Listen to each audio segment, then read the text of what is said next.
নমস্কার বন্ধুরা, আমি সমর আর আপনারা দেখছেন গ্রিন ফ্রেন্ডস। রোজ দুপুর একটায় নতুন কিছু আছে আপনাদের জন্য। প্রত্যেকদিন নতুন কিছু ভিডিও না দিলে সত্যি নিজেরও খারাপ লাগে।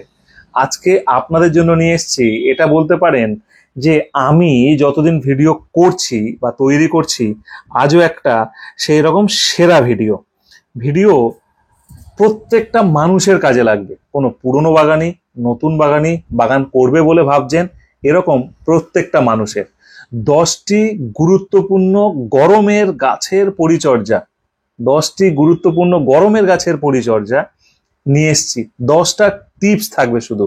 এই 10টা টিপস যদি ফলো রাখেন তাহলে এবছর কেন নয়, আপনার পর পর যত বছর গরম আসুক না কেন গাছকে আপনি ভালো রাখতে পারবেন, সুন্দর রাখতে পারবেন। আমরা এই মুহূর্তে থেকে স্টার্ট করি। 10টা পয়েন্টের প্রথম পয়েন্ট আমরা বলবো, বা আমি এখন আপনাদেরকে বলবো, জেনে নিই। প্রথমে, এখন গাছে আমরা কি খাবার দেব, কখন দেব, কি জন্য দেব। মোটামুটি বেশিরভাগ মানুষের ফল গাছে এই মুহূর্তে ফল আছে, সবজি গাছ বসানো হয়ে গেছে, জবা গাছগুলো ফুল দিচ্ছে। ঠিক আছে, আমরা মূলত যে গাছগুলো কমন গাছ তার উপর বেস করে একটা অ্যানালাইসিস করে এই ভিডিওটা আপনাদের সামনে প্রেজেন্ট করছি। তো আমরা গাছে এই সময় কোনো রাসায়নিক জাতীয় খাবার কিংবা কোনো কড়া ডোজের ওষুধ কোনো রকম ভাবে দেব না। একদম সিম্পলি কড়া ডোজের ওষুধ দেব না। আমরা গাছে মিক্স খাবার দেব। যদি দেখি বৃষ্টি হবে, নরম ওয়েদার, বা ওয়েদারটা দুদিন ধরে নরম আছে, গাছে দেওয়া যাবে, তো তখন আমরা মিক্স খাবার দেব। 2 নম্বর, আমরা সর্ষের খোল দিতে পারি খুব পাতলা করে, খুব ভোরবেলা আমরা দিতে পারি। তবে ওয়েদার যদি নরম থাকে, 7 দিনে যেদিন নরম ওয়েদার সেদিন দিয়ে দিলাম। যেগুলো বিশেষ করে সবজি গাছের ক্ষেত্রে দিতে হবে। খাবার না দিলে গাছ কিন্তু বাড়বে না, গরম হোক বা শীত হোক, যাই হোক। আমরা যেগুলো কঠিন গাছ ভাবি না, যে গাছটা মরে যেতে পারে, নরম হয়ে যেতে পারে, বা গাছটা গলে যেতে পারে, তাই সেসব গাছে খাবার গরমের সময় একদম স্টপ। কোনো গাছের যদি গ্রোথ না থাকে খাবার দিয়ে তাকে মারবেন না। জল দিন, একটু হিউমিক অ্যাসিড গুলে দিন, একটু মাইক্রোনিউট্রিয়েন্ট গুলে দিন। এগুলো কিন্তু খেয়াল রাখতে হবে। গাছকে কোনো রকম ভাবে তীব্র গরমের সময় খাবার দেওয়া যাবে না, বা রৌদ্রের সময় খাবার দেওয়া যাবে না। এটা কিন্তু মাথায় রাখতে হবে। খাবারের বিষয়গুলি আমরা খাবার ছাড়া অন্য বিষয়গুলি কিন্তু নজর দেব, কিন্তু আগে মেন হলো গাছের খাবার। কি কি খাবার তাহলে দেবো এখন? আমরা তাহলে মিক্স খাবার দিচ্ছি ওয়েদার বুঝে, সর্ষের খোল দিচ্ছি ওয়েদার বুঝে। আমরা এই দুটো মেন খাবারকে সঙ্গে রেখে আমরা যদি সবজি পচা জল দিই, মানে একদম বুঝে দিতে হবে সবজি পচা জল, যে এই সময় গাছে 2 দিন এখন নরম আছে, আমরা গাছকে দিতে পারি। অবশ্যই এই সবজি পচা তরল সার, সর্ষের খোল গাছে দেওয়ার আধা ঘন্টা আগে গাছকে স্নান করিয়ে নেবেন। টবের মাটি অবশ্যই ভিজিয়ে নেবেন। হ্যাঁ, মানে ডাইরেক্ট 10টা বেজে গেছে সকাল, আবার সর্ষের খোল গরম জল ওই দিচ্ছেন ওর মধ্যে, গাছ কিন্তু নষ্ট হবে বাধ্য। আর মিক্স খাবারও তাই, মাটি শকশক শুকনো খটখটে হলো, সেই মাটিকে একটু খুশিয়ে নিলেন, তারপরে মিক্স খাবার দিলেন, আবার জল দিলেন, গাছ কিন্তু ক্ষতি হতে পারে। আধা ঘন্টা আগে গাছে জল দিয়ে নিলেন, মিক্স খাবারটা দিয়ে দিলেন, তারপরে গাছ দিব্যি দেখবেন ঠিক থাকবে। এই এই ছোটখাটো বিষয়গুলো যদি ঠিক থাকে, ওই আপনারা লেখেন না হঠাৎ করে একটা গাছ মারা গেল, হঠাৎ করে এটা হলো, হঠাৎ করে কিছু হয় না। ঠিক আছে, আস্তে আস্তে আস্তে হয়, তারপরে হঠাৎ করে। ড্রেনেজ ব্যবস্থা সবসময় ভালো করা দরকার। আমি আসবো, খাবারটা মোটামুটি ক্লিয়ার, কি খাবার দেবে না দেবেন এইগুলোই তো দিই আর কি। আর পরে আসছি, রাসায়নিকে আসছি। এরপরে আমরা 1 নম্বর পয়েন্ট গেলাম, গাছের জল কখন দেব, কেন দেব। প্রত্যেকটা কেন আছে, আর প্রত্যেকটা প্রশ্ন বা প্রত্যেকটা কথার মাঝখানে দেখবেন কেন কথাটা জুড়ে আছে। জল আমরা নর্মালি যাদের সময় থাকে না সকালে দিয়ে বেরোবো, কিন্তু আমরা প্রত্যেককে ঘরে ফিরি কিন্তু বিকালবেলা, সন্ধ্যাবেলা। আমরা যদি এই গরমটার সময় যদি বিকালবেলা কিংবা সন্ধ্যাবেলা আমরা দিই গাছকে, সব থেকে ভালো হয়। মাটিটা অনেকক্ষণ নরম থাকে, বা সারা রাত উবে যাবে না রৌদ্রেতে। তো একটু খেয়াল করে যদি আমরা সময় বার করতে পারি, রাত্রিরে এসেও গাছে 9টা 10টার সময় যদি অফিস থেকে আসেন, শুধু গাছে জল দেওয়ার টাইমটা ওই সময় রাখবেন আধা ঘন্টা, এটা কিন্তু করলে খুব ভালো হবে। এটা একদম মাথায় রাখবেন যে গাছে জল দেব, সকালে দিলে তো রৌদ্র ফের পালিয়ে গেল জল, আবার বিকালে গাছ শুকিয়ে যাচ্ছে। আপনি একটা দিন রাতে দিয়ে দেখুন, আশা করব আপনার সুবিধা হবে। হ্যাঁ, এক্ষেত্রে যাদের কাছে কোনো উপায় নেই, তাদের তো কিছু করার নেই, আমি বললেও হবে না, তারা সকালে দিচ্ছেন, যেমন দিয়ে যান। ফাঙ্গিসাইড ব্যবহার এখন কি করা যায় বা করব, বা করলে কেন করব? ন্যাচারালি গরমের সময় ফাঙ্গাল প্রবলেমটা হয় না, তীব্র গরম থাকে, হিট থাকে, কিন্তু কিছু কিছু গাছের ক্ষেত্রে ওই ধরুন মাটিতে জল জমলো, পাতা ফাঙ্গাস হয়ে যাচ্ছে, পুড়ে যাচ্ছে, একটু খেয়াল রাখবেন। ন্যাচারালি কিন্তু দেওয়া যায় না বা দেওয়ার প্রয়োজন নেই, ফাঙ্গাল প্রবলেম হয় না। ধরুন যেটা আমরা 15 দিন অন্তর, 20 দিন অন্তর বা বিভিন্ন ইউটিউব চ্যানেলে আপনারা দেখেন, এই সময় করার দরকার নেই, প্রয়োজন নেই। আশা করব যে কোনো গাছের ক্ষেত্রে হতে পারে, কোনো ফাঙ্গাল প্রবলেম হয় না এই গরমে, বা হলেও সেটা সীমিত, ধরা দেয় না। তাই ফাঙ্গিসাইড ব্যবহার করার খুব একটা প্রয়োজন নেই। কীটনাশক কখন ব্যবহার করব, কেন ব্যবহার করব? আমি বলবো এই মুহূর্তে সকালবেলা, এই গরমের সময় আপনারা কীটনাশক গরমের সময় বলে নয়, সবসময় বিকালবেলা ব্যবহার করাই ভালো। আর কীটনাশক যখন ব্যবহার করবেন তার 2 ঘন্টা 2.5 ঘন্টা আগে বা 1-1.5 ঘন্টা আগে গাছকে ভালো করে স্নান করে ধুয়ে নিতে হবে। হ্যাঁ, গাছে খাবার দেওয়ার সময়ও, কীটনাশক দেওয়ার সময় গাছকে যত মেনটেন করব, যত ভালো রাখবো, তত গাছ কিন্তু সুন্দর হতে বাধ্য। গাছকে যত খেয়াল রাখবো, দেখবো, নজর রাখবো, এটা কিন্তু মাথায় রাখবেন। কীটনাশকও ব্যবহার করার এত প্রয়োজন হবে না যদি প্রত্যেকদিন রাতে সুন্দর করে গাছে স্প্রে করে দেন এবং স্পিডে মেশিন দিয়ে একটু স্প্রে করেন, করেন, তাহলে কিন্তু গাছ সুন্দর থাকবে। এত কীটনাশক ব্যবহার করার প্রয়োজনও হবে না, আর যদিও করতে হয় কম। যেমন ট্রপিক্যাল জবা একটু কোঁকড়াচ্ছে সকলে, গোলাপ গাছে ফ্যাকাশে হয়ে যাচ্ছে, তো এগুলো একটু করতে হবে। তো আমি বলবো অর্গানিক হোক কিংবা রাসায়নিক, একদম সন্ধ্যাবেলা গাছকে ভালো করে স্নান করালাম, 1 ঘন্টা পরে কাকা হোক, কীটনাশক যা যা কিছু হোক, আপনারা জলে গুললেন, হালকা করে ঠান্ডা জল নিলেন, সেই জলের মধ্যে গুলে স্প্রে করে দিলেন ভালো করে কীটনাশক, ব্যাস। এটা কন্টিনিউ করার প্রয়োজন নেই। গাছে পোকা লাগলে করুন, আশা করবো যদি রেগুলার মেনটেন করেন তাহলে পোকাটাও কম লাগবে। 15 দিনে একবার কীটনাশকটা নর্মালি করে দিন, বোঝা গেল, একদম ক্লিয়ার করে বোঝা গেল। গাছের ভিটামিন প্রয়োগ কি এই সময় প্রয়োজন? যাদের এই ছোট ছোট ফল দাঁড়াচ্ছে, যাদের গুটি বাঁধছে, যেসব মতো ফলগুলো হচ্ছে, ফল বড় হচ্ছে না, সেক্ষেত্রে ভিটামিন অর্থাৎ বায়োভিটা এক্স, বাইমিজাইম প্রো, বাইমিজাইম নর্মালি যেগুলো গাছের ফলটা ডেভেলপ করার জন্য আমরা স্প্রে করতে পারি। স্প্রে করবো কটায়? সকাল 5:30, 6টা, 7টা, আর তারপরে আর যাবেন না, ঠিক আছে? অতিরিক্ত বা গরমের সময় আমরা গাছকে নষ্ট হতে দেব না।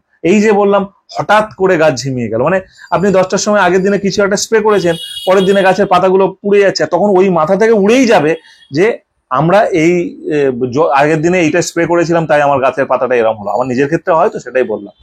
তো বি কেয়ারফুল, একদম কেয়ারফুল থাকবেন যে গাছ যেন সলিড থাকে, ভালো থাকে। তাই আমরা ভিটামিন বা যা কিছু ব্যবহার করবো একদম আর্লি মর্নিং এ সেরে ফেলবো, আর মানে রৌদ্র ওঠার আগে। আর এই স্প্রে করার আগে আগের দিনে সন্ধ্যাবেলা গাছকে ভালো করে স্নান করে নেবেন। আবার আমি বলবো যে 1 ঘন্টা পরে গাছকে স্নান করিয়ে তারপরে দিন।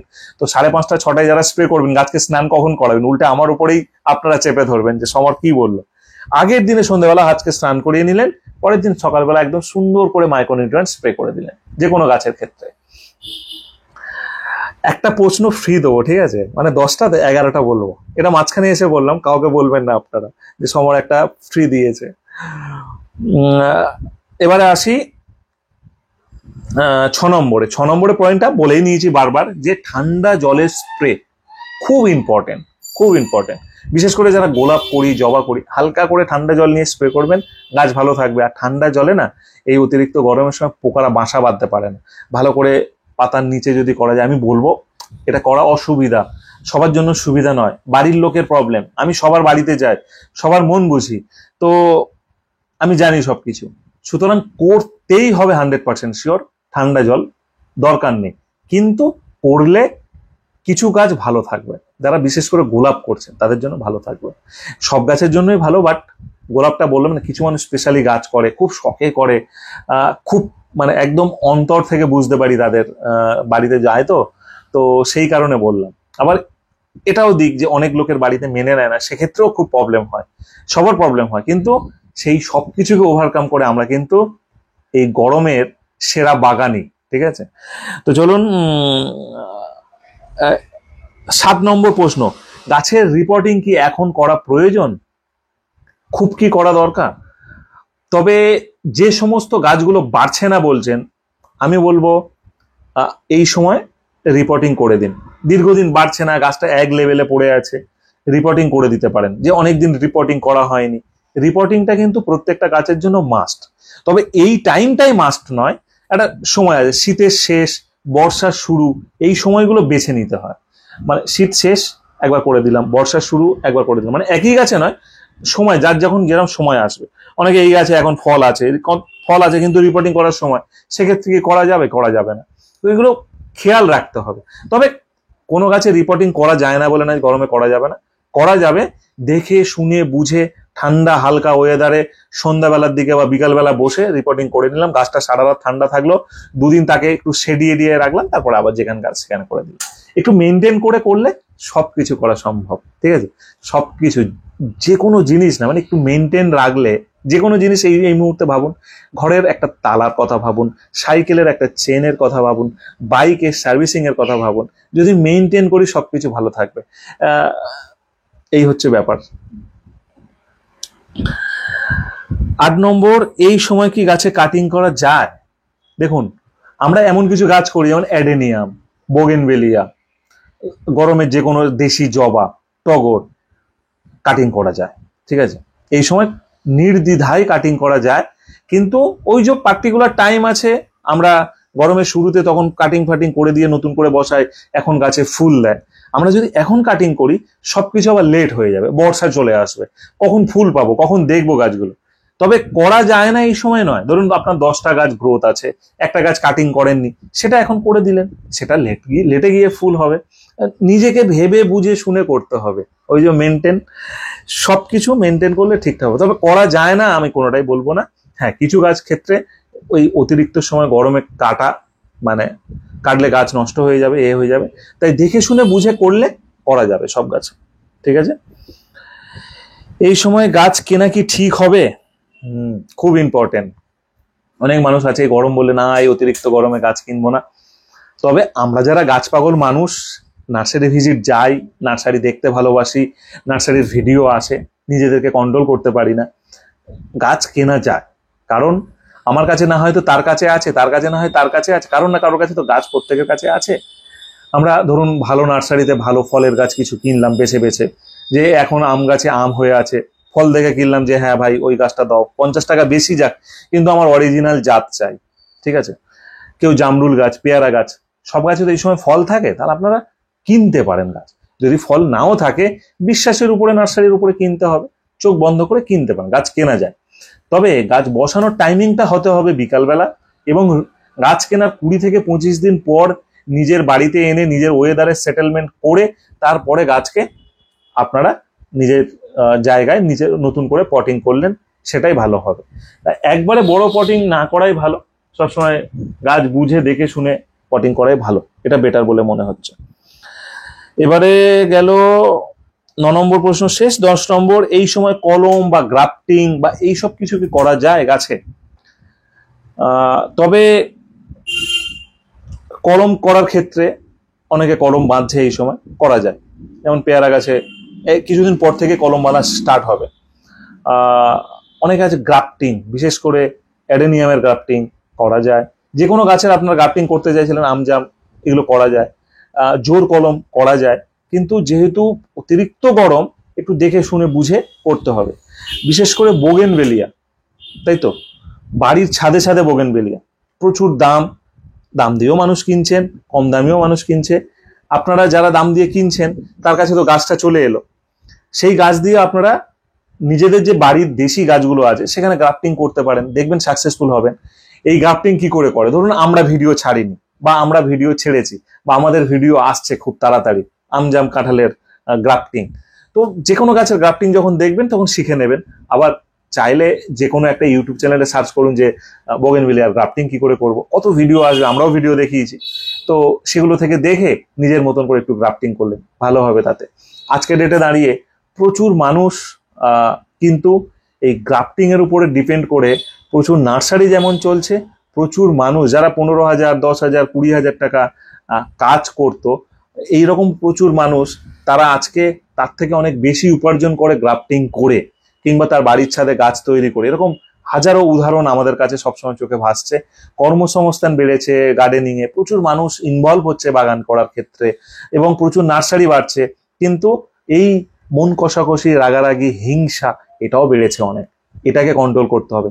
যে যেটা করছে, বাংলায় থাকে, বাঙালি, তাদেরকে একটু ভালোবাসতে শিখুন, ভালোবাসুন, যে হ্যাঁ ও কষ্ট করে ওই জায়গাটা করেছে, তাকে সম্মান করতে শিখুন। চুরি ডাকাতি তো করছে না সবাই, ওপেন সবাই, কেউ পাড়াতে গাছ বিক্রি করছে, কেউ কারোর বাড়ির ছাদে 3 তলায় গিয়ে এই গরমের সময় গাছ তুলে দিয়ে আসছে, সার তুলে দিয়ে আসছে। প্রত্যেকের জায়গা না ঠিক আছে, আমাদের মনের জায়গাটাকে একটু ঠিক করতে হবে। ঠিক আছে, 10 নম্বর প্রশ্নের পরে এটা একটা ফ্রি ছিল, তো এটা ফ্রি নয়। আমি বলবো এই সময় যাদের গাছ বাড়ছে না, এই করছেন, একটু হিউমিক অ্যাসিড প্রয়োগ করুন। আর একটা বলি, বাড়িতে যে ভাত একটু আদ্রু বেশি হয়, ওই ভাতটাকে 1 মুঠো ভাত 1 লিটার জলের মধ্যে পচালেন খুব ভালো করে, 2 দিন 4 দিন 5 দিন। মাটির ভাঁড়ে পচালে আরো ভালো হবে।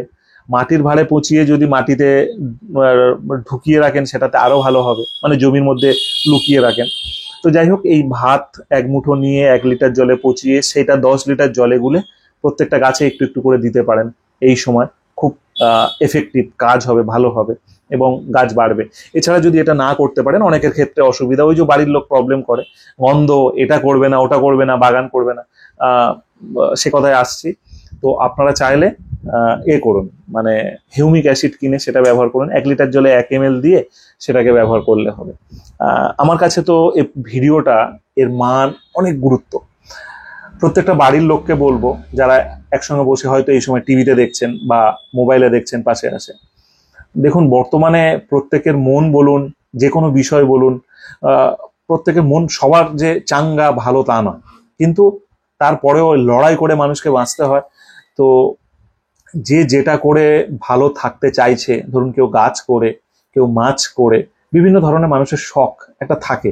হ্যাঁ, অতিরিক্ত পয়সা নষ্ট করছে সেটা আলাদা ব্যাপার, কিন্তু কম খরচ করেও আমরা ভালো বাগান করা বা ভালো বাগান করা দেখানো, সেগুলো দেখাচ্ছি। একটু ফলো করতে হবে গ্রিন ফ্রেন্ডস, এবং নজর রাখতে হবে সবকিছু। এবং আমি বলবো যে যারা বাগান করছে, ছাদে হোক, বাড়ির জমিতে হোক, উঠানে হোক, বিশেষ করে দিদিরা ভীষণ কষ্ট করে, কারণ এই রোদ্দুরের সংসার সামলে, সবকিছু সামলে, এক্সট্রা টাইমে কিন্তু তাদের নিজেদের রেস্টের টাইমকে বাঁচিয়ে যারা বাগান করে, তাদেরকে সব সময়ের জন্য গ্রিন ফ্রেন্ডসের পক্ষ থেকে মানে শুভকামনা ছাড়া আর কি বলবো, তাদেরকে অসংখ্য অনেক অনেক ধন্যবাদ যে তারা এই কাজে এগিয়ে আসে। তো আজকের ভিডিওটা এখানে শেষ করলাম। 10টা প্রশ্ন আমি জানি ভীষণ সকলের কাজে লাগবে। অবশ্যই এই ভিডিওটা আমি একটু রিকোয়েস্ট করবো আপনাদের সকলের কাছে, যে সবার কাছে পৌঁছে দিন ভিডিওটা, যে বাগানগুলো তো ভালো রাখার দায়িত্ব অবশ্যই নিতে হবে, তার সাথে সাথে নিজেদের মন, আমরা কে কদিন আছি পৃথিবীতে জানি না, কিন্তু নিজেদের মনটাকে যদি ঠিক রাখি, ভালো রাখি, হিংসে, লড়াই, মারামারি, টাকা পয়সা এইসব নিয়ে যদি সময় কাটিয়ে দিই, তাহলে আর ভালো সময় হাসি মুখে কাটাবো কিভাবে? এই বলে এখানে শেষ করলাম ভিডিওটা। আশা করব ভিডিওটা সবাই শেয়ার করেছেন, যত মানুষ শেষ পর্যন্ত দেখেছেন।